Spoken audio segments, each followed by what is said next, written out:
You're watching me right now through a Panasonic AF101, one of the latest cameras on the market used by professionals in the media. It's recording at 1920 by 1080p, that's full HD. Now if I pull out my phone and record myself, you could hardly tell the difference in quality. Both of them are set on the same settings, full HD. This phone can record at 4K. Recording at 4K on a handheld device compared to a camera, that's some advancement. That's how far we've come with technology, where anyone can make high quality videos at the palm of their hands. Compare that to some 200 years ago when the first still photograph was made, and the difference is staggering.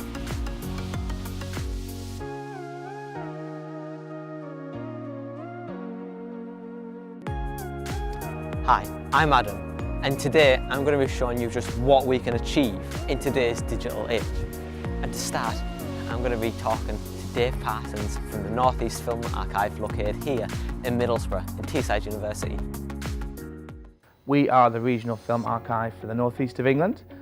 So we cover the area from Middlesbrough in the south as far as the Scottish borders in the north. We have a simple remit, which is to collect, to preserve, and most importantly of all, to make available the moving image history of this area.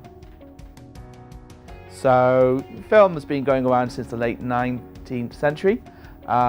We don't have it here until, I think the earliest film we have is the opening of the Transporter Bridge in Middlesbrough in 1911. And they are stored in our vault as well as at our partner organisation, the Yorkshire Film Archive. So there's two copies, one here and one there, so if one gets damaged or lost or it stops working, we have a backup to go back to. We don't just have film, we also have video. Video is a very different format to film. Film is a very simple format because you can take a piece of film, you can hold it up to a light and you can see what's there. Video is a very different format. You need the technology to work it. You can't take a video and hold it up to the light and go, I know what this is. You need a specific machine. I put on the Steenbeck here. This is a 60mm Steenbeck machine. This particular one came from Tyne Tees Television, sorry about the noise. All this machine is actually doing is taking a roll of film from here, through a mirror here, onto a reel. That is all this machine really is doing. There are four main film gauges that we have: 35mm, 60mm, 8mm and 9.5. Now the first two, 35 and 60mm, we no longer do in-house. We send it to a specialist transfer house based in London. But if it's smaller gauges, such as 9.5 and 8mm, we do have machines in-house. And we store these films currently on lenticular tape open, or LTO tape, and they are stored in our vault at Teesside University that were built in 2003.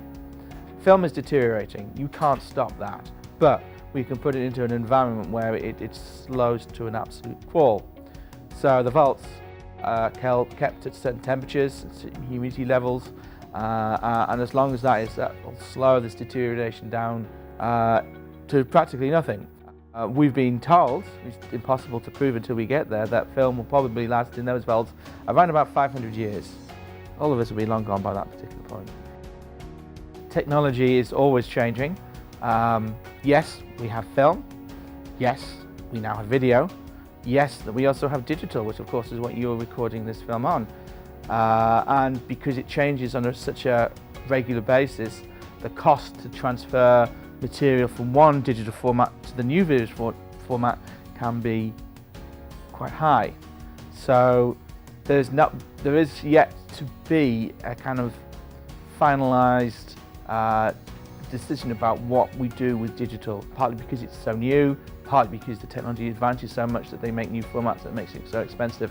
But it has its advantages. It's quick and easy, and it's relatively cheap to produce high quality material in the same way that it would have cost a small fortune to shoot on, say, 35mm. So video really has changed a lot over the past century, and video quality has definitely improved. I mean, just look at the difference in quality here between a video from the 1920s and a video I recorded just last week. But where does that mean it's headed now? I'm here at Aurora House Studio in Teesside University, where they've just received one of the latest cameras on the market, a 360-degree camera. It's a new type of camera that makes you feel as if you are here in the room with us, giving you the complete freedom to look anywhere around you at any time. These cameras work by recording from each of the 6 cameras that's on the device. Those videos then need to go through the specialized software where I can turn it from this into this. A 360-degree view. The BBC have started to experiment with these 360-degree cameras in the latest documentaries, Damming the Nile and Attenborough and the Giant Dinosaur, which uses both the 360-degree camera and 360 degrees computer-generated images of dinosaurs. You can watch these 360-degree videos from your own computer, where you can click and drag to look around the video. Or if you're watching it from your smartphone, it'll use your built-in gyroscope to move around the video for you. If you ever want to see what it looks like for yourself from this camera, head over to my YouTube channel and you can see what it looks like. Or even go to the BBC's website and take a look at their 360-degree documentaries. These videos even work with virtual reality headsets, the latest technology to view these 360-degree videos, and anyone can get a hold of them these days. In 2007, Google changed how we view the world around us, giving us Street View. That allowed anyone to look anywhere in the world using 360-degree images. Since then, 360-degree virtual reality has really taken off, and now everyone can experience VR for themselves. There's no way I'm looking down. Why? Oh. No.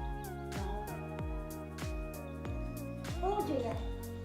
Ah! God! Ah! What did you think? Well, it was quite good. Well, some of it was quite good, but I think if I was getting this, I would just get it for the documentaries, and that's it, because it was a bit too scary. The roller coaster ride for her was a little bit real. It was. I thought the rocks were going to fall on me. It was interesting, you know, when you were actually on all of those, even though I knew that it was all CGI. It was interesting to see it. Can you guys see any applications to this other than video games? Like I said, education. Well, it is education. For the young ones, it can go further, but we're old, aren't we? Yeah. I mean, I can actually see things when, you know, the application of it, if you want to do, go into the medical practice, and you want to practice on something like that would be ideal. without actually practicing on a real human being. Yeah. You can actually use that to actually practice an operation, say removal of a gallbladder or something like that. Do you guys see this taking off and becoming in every household?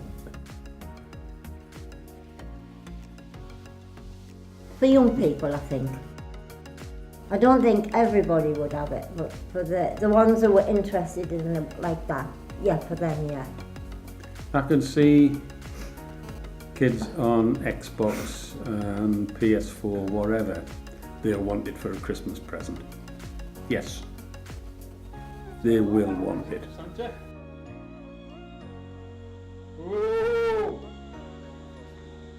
Can you stand back a bit? Where do you think the future is for this digital technology? If it was used differently for the purpose of something else than home, yeah, it would go further even better. You know, like in industries and things like that. So you can't see this in the cinema? It would be good if it was in the cinema. It would. Yeah, if there was no roller coaster in it, but it would be brilliant in the cinema, I think. But even if that does make if it does go further, you'll get somebody making something different, something better, on the same lines, like they do. I mean, look about the phones, Adam. All in all, do you guys think it's a good product? The young kids, yeah. Not adults. Well, not for me, because I haven't got a thing. I don't know anything about computers. I mean, I can't even work the thing. But if I was computer, probably, yeah. And where I'm concerned, technologically, yes, it's a good thing. Yeah. And this is it. This is how far we've come with digital technology. To have the quality of a professional camera in the palm of your hands, and the ability to immerse yourself in a complete virtual world. Imagine what's in store for the future. Holographic technology, virtual reality touch, and who knows what else. The possibilities really are endless.